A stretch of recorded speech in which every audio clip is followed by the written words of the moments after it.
In this video, I will be exploring magnetic braking and levitation utilizing the inductance of large copper plates. These plates I picked up on eBay for a pretty reasonable price, along with some very strong neodymium magnets. Together they behave in strange ways.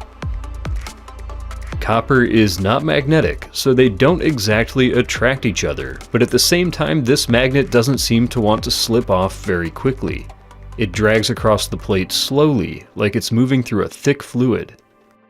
It's even more interesting if I drop the magnet on the plate. It slows down mid-air and gently floats to the surface. So if the copper is not magnetic, something else must be causing this. And many of you probably already know the answer has to do with electricity. When a magnetic field moves through copper and many other metals, it causes electrons to reorganize themselves and flow in a circular pattern perpendicular to the oncoming magnetic field. Of course, the electrons were perfectly happy being where they were before the magnet tried moving them around, and so they resist this movement by generating a temporary magnetic field of their own.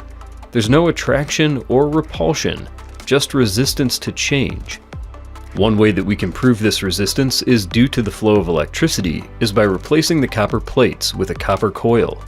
This coil of wire is not connected at the ends, and so it does not form a complete electrical circuit. If we tried to make electrons flow around this coil, they would have nowhere to go, and we can tell this is the case because when I drop a magnet through the center, there is no resistance. It falls through the coil as if it were not even there, no slowing down at all. If the resistance to movement we saw with the copper plate was an inherent property of copper, nothing to do with electricity, the magnet should still slow down, even with a disconnected circuit. When I do connect the two ends of the copper wire, now the magnet pauses as soon as it reaches the coil, and it takes a moment to make it all the way through. Electrons can now make a complete orbit around the coil in response to the oncoming magnetic field. And so the magnet slows down as its momentum is converted into electrical current.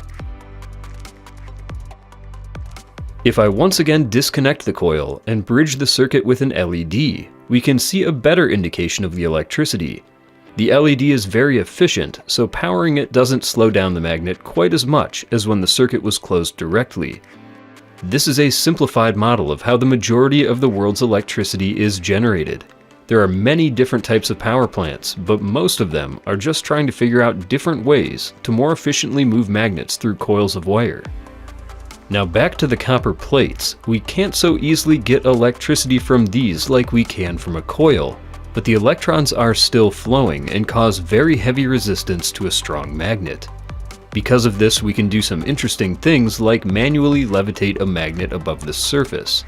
I'm doing this by holding a second magnet underneath the plate. It's not easy to make a magnet float in this way, but it is fun to practice. I found that using a very wide magnet on top and a smaller magnet underneath is the most controllable setup. I made a small stand to hold my copper plates out of wood and acrylic glass. The resistance to movement caused by the electrical inductance in the copper is the only reason this levitation is possible.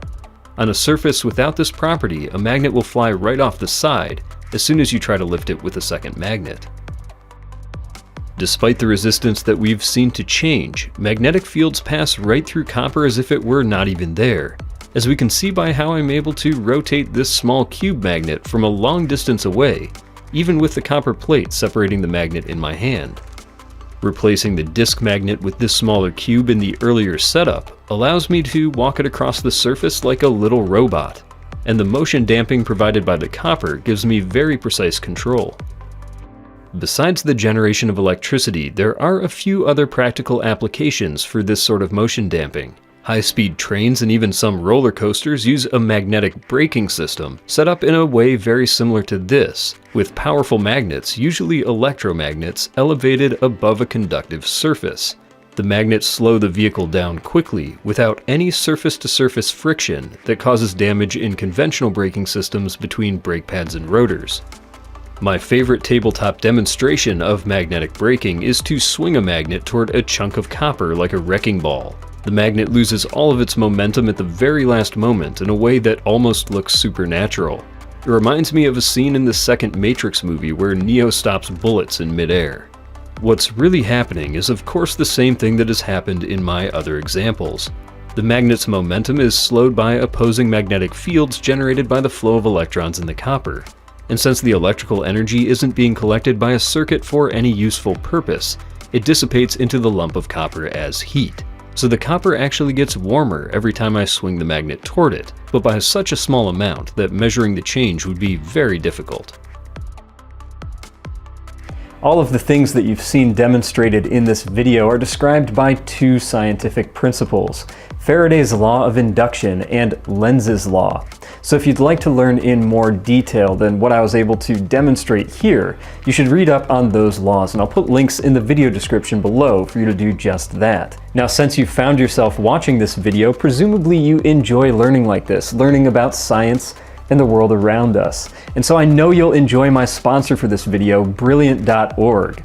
Brilliant is an educational website that offers a large series of progressive courses through various subjects that allow you to learn in a really engaging way. They offer courses on physics of the everyday, astronomy and logic, and puzzles. That's one of my favorite courses that I've been working through myself, that allows you to work through lots of different logical puzzles that keeps your mind engaged and gets you in the mood for learning. It really helps you to learn in a lot of other subjects to be engaged with puzzles and logic, because it just keeps your mind active and allows you to figure out various problems. This can also be a great complement for school courses and textbooks. If you're trying to learn, say, about mathematics, you can go through Brilliant's course, which allows you to do it in a really fun way as a great complement to your paper textbook.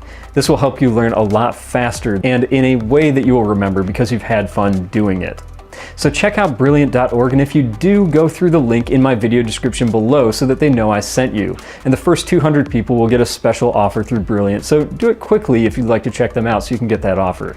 I hope you've enjoyed this video. I want to thank you for watching, and please leave me comments below. I would love to hear from you. I'd love to hear your ideas for future projects and feedback on this video. I still read all my comments, and I love hearing from you.